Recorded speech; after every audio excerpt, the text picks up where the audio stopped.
लेकिन अब मैं कह सकता हूं कि सीमा हैदर ज़्यादा दिन तक भारत की सीमा में नहीं रह पाएगी। सीमा हैदर और साथ ही सीमा हैदर जितने लोग हैं, जैसे लोग हैं, वो भी भारत की सीमा में नहीं रह पाएंगे। तो भारत। नमस्कार दोस्तों, जैसा कि आप जानते हैं मेरा नाम विनय हरोदिया एडवोकेट है और मैं सुप्रीम कोर्ट में प्रैक्टिस करता हूं। आजकल एक मुद्दा चल रहा था, सीमा हैदर। हर जगह चर्चा सीमा हैदर की थी। क्या है, कौन है, कहां से आई है, न जाने कितने सवाल हैं सीमा हैदर के रिगार्डिंग। लेकिन हम अपने प्रयास लगातार करते जा रहे हैं कि हमें क्या करना है इस केस में, क्या नहीं करना। लोगों के बहुत अच्छे कमेंट भी आए, बहुत बुरे कमेंट भी आए, थोड़े हताश भी हुए, लेकिन फिर भी खड़े हुए और चलने की कोशिश की इस केस में। अब सीमा हैदर के केस में एक नया मोड़ ले लिया गया है। सीमा हैदर के केस में सरकार ने हमारा आवेदन स्वीकार करते हुए, भारत सरकार ने आवेदन को स्वीकार किया और स्वीकार करने के बाद जिस डिपार्टमेंट से, जिस विभाग से वो आवेदन, हमारी मांग या फिर हमारा निवेदन था, उस विभाग को हमारा प्रार्थना पत्र भेज दिया गया है और हमें कहा है कि एक समय सीमा के अंदर आपको आपका जवाब दे दिया जाएगा। इस केस में हम काफ़ी प्रयास कर रहे थे। कई बार सोचा कि इस मैटर को लेकर लाइव आए, लेकिन उतना समय नहीं मिल पा रहा था, तो सोचा आज इस मैटर पर, इस मुद्दे पर एक छोटी सी सूचना आपको मैं दे दूं। तो जैसा कि मैंने पिछली वीडियो में आपको बताया था, जिस वीडियो में मैं लाइव आया था, मैंने आप लोगों को दिखाया था कि मैंने सीमा हैदर केस में ये भारत सरकार से निवेदन किया था कि सीमा हैदर और इसके बच्चे, इनके साथ साथ ऐसे कितने नागरिक हैं जो भारत में अवैध रूप से रह रहे हैं और इन पर क्या कार्रवाई की जा रही है। साथ में यह भी मांगा था कि सीमा हैदर पर अभी तक कितने केस चल रहे हैं और प्रत्येक केस में क्या क्या कार्रवाई की गई है। भारत सरकार ने मेरा आवेदन स्वीकार किया। स्वीकार करने के बाद में भारत सरकार ने मुझे अपने एक लेटर के थ्रू, ये ये लेटर है वो, मैं आप लोगों को क्लियर दिखा देना चाहता हूँ। ये लेटर है जिसमें भारत सरकार ने मुझे कल ही, गृह मंत्रालय ने मुझे कल ही ये जवाब भेजा है, जिसमें मुझे कहा गया है कि आपकी चाही गई जानकारी भारत के अन्य विभाग से संबंधित है।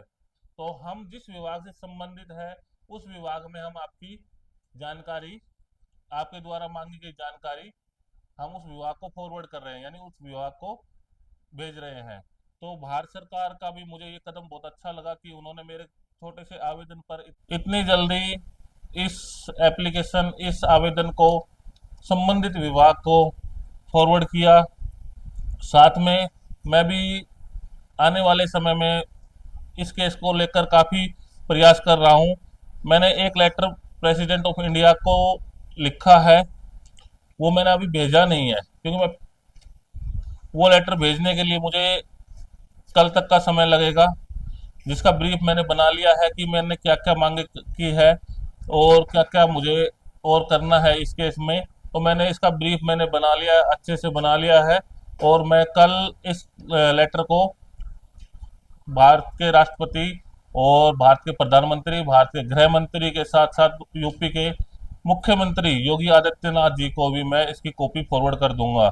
और उससे अगली वीडियो में, इस वीडियो से अगली वीडियो में मैं आप लोगों को बताऊंगा कि लेटर दिखाऊंगा, बाकायदा उसकी रिसिप्ट भी दिखाऊंगा कि हाँ भाई मैंने भेजा है। अब इसके बाद इसकी सारी जो भी डॉक्यूमेंट्री थी वो पूरी हो चुकी है। जितनी भी डॉक्यूमेंट्री होनी थी इस केस के रिगार्डिंग हमने पूरी कर ली है। और अब हम इस केस में माननीय सर्वोच्च न्यायालय में एक पीआईएल, एक जनहित याचिका डालने के लिए तैयार हैं। आने वाले 10 दिन के अंदर अंदर, या फिर खूब कह दे तो 15 दिन के अंदर अंदर हम, मैं और मेरे बड़े भाई साहब श्री जुगल किशोर जी, आने वाले 15 दिन के अंदर हम इस मैटर को लेकर माननीय उच्चतम न्यायालय में पिटीशन को डाल देंगे।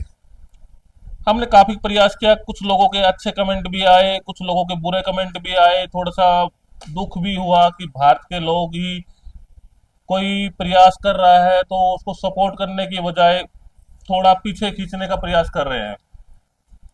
मेरी उनसे रिक्वेस्ट है, अगर आप लोग किसी को सपोर्ट नहीं कर सकते तो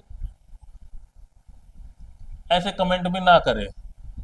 खुद तो कुछ करना नहीं, कोई दूसरा करना चाहता है उसको करने नहीं देना। तो हम अब धीरे धीरे इस मुद्दे पर आगे बढ़ गए हैं। काफी हमारी जो भी डॉक्यूमेंट्स कलेक्ट करने थे वो सारे हो गए हैं। मैंने आप लोगों को दिखाया भी था, ये वो है जिसमें सीमा हैदर पर एफआईआर हुई है, ये एफआईआर की कॉपी है, उसकी कॉपी भी हमारे पास में है। एफआईआर नंबर भी मैं आप लोगों को बता देना चाहता हूँ, 159/2023 ये एफआईआर नंबर है सीमा हैदर पर। और सेक्शन है इस पर सेक्शन 14 फॉरेन एक्ट में और भारतीय दंड संहिता इंडियन पिनल कोड में 120 बी, इसमें एफआईआर, इन सेक्शन में एफआईआर हुई है सीमा हैदर पर। और 120 बी में सचिन मीना, उसके फादर, ये दोनों शामिल हैं 120 बी में। हमने अपने केस के रिगार्डिंग काफ़ी डॉक्यूमेंट्स कलेक्ट कर लिए हैं। कुछ डॉक्यूमेंट्स मुझे गूगल पे भी मिले हैं, कुछ किसी ने सेंड भी किए हैं। जो डॉक्यूमेंट्स इसके सीमा हैदर के पाकिस्तान के डॉक्यूमेंट्स हैं, वो पाकिस्तान की आईडी है, पाकिस्तान का एक फैमिली आईडी होती है वो है, और कुछ जैसे एक राशन कार्ड, अपने यहाँ राशन कार्ड बोलते हैं, वहाँ पर फैमिली आईडी बोलते हैं। और उसके साथ एक डॉक्यूमेंट्स और है जो कि उर्दू में है, वो मुझे समझ नहीं आया है, लेकिन जो भी उर्दू का जानकार होगा मैं उससे समझकर इसका ट्रांसलेशन करवाकर मैं आप लोगों को बताऊंगा कि क्या डॉक्यूमेंट्स है क्या नहीं है। लेकिन काफ़ी डॉक्यूमेंट्स मैंने कलेक्ट कर लिए। अब मुझे नहीं लगता कि इस केस के रिगार्डिंग हमें कोई डॉक्यूमेंट्स और कलेक्ट करने होंगे। और अब हम इस केस के लिए माननीय सुप्रीम कोर्ट में याचिका डालने के लिए पूरी तरह तैयार हैं। मतलब 15 अगस्त के बाद जो भी फर्स्ट वीक आएगा हम उसमें याचिका डाल देंगे। और भारत सरकार की तरफ से, गृह मंत्रालय की तरफ से जो हमने रिक्वेस्ट को आवेदन किया था उसका भी हमें जवाब आया, तो मुझे काफ़ी अच्छा लगा कि भारत सरकार में इतनी जल्दी काम हुआ है। जो कि मैंने ये भेजा था, मैं आपको ये भी बता देना चाहता हूँ कब भेजा था मैंने ये 9 जुलाई को भेजा था। 9 जुलाई को मैंने यहाँ से भेजा था और इसका जवाब मुझे 23 जुलाई 2025 को आ चुका है कि विद इन 2 वीक्स मेरे को ये जवाब प्राप्त हो चुका है कि जो भी आपकी सूचना थी, जो भी जानकारी थी, वो हमने संबंधित विभाग को फॉरवर्ड कर दी है, आपको जानकारी वहीं से ही मिलेगी। तो काफ़ी अच्छा लगा। ठीक है, हमें तो जानकारी चाहिए थी, चाहे वो जानकारी कहीं से मिले,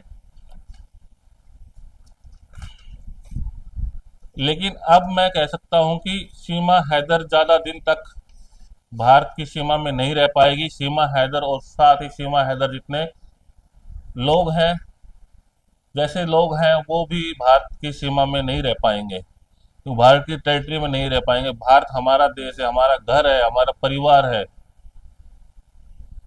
तो मैं चाहूँगा कि आप लोगों से एक रिक्वेस्ट करूँगा, इस केस को मैं आगे बढ़ाता हूँ, आप मुझे सपोर्ट कीजिए, मुझे मेरे यूट्यूब चैनल को सब्सक्राइब कीजिए, सब्सक्राइब करके मुझे सपोर्ट कीजिए, मेरी वीडियो को लाइक करके सपोर्ट कीजिए। और आने वाले 15 अगस्त के नेक्स्ट वीक में मैं आपको विश्वास दिलाता हूं कि इस मुद्दे पर माननीय सुप्रीम कोर्ट में मैं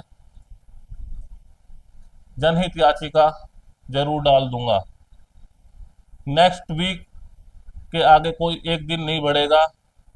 सारे डॉक्यूमेंट्स कलेक्ट हो चुके हैं, जो रिप्रेजेंटेशन देनी थी, जिस डिपार्टमेंट को देनी थी, सब जगह भेज चुके हैं।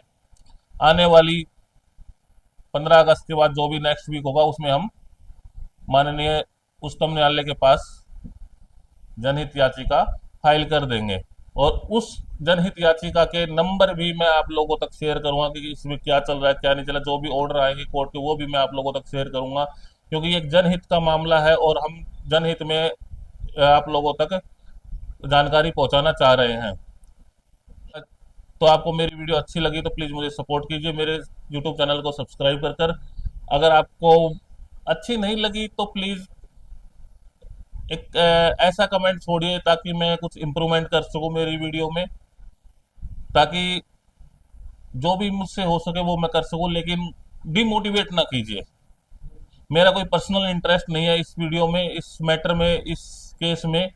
मैं सिर्फ सिर्फ अपने देश के लिए कर रहा हूं। तो प्लीज़ अगर आपको अच्छी ना लगे तो कुछ सजेशन दे सकते हैं आप, ना कि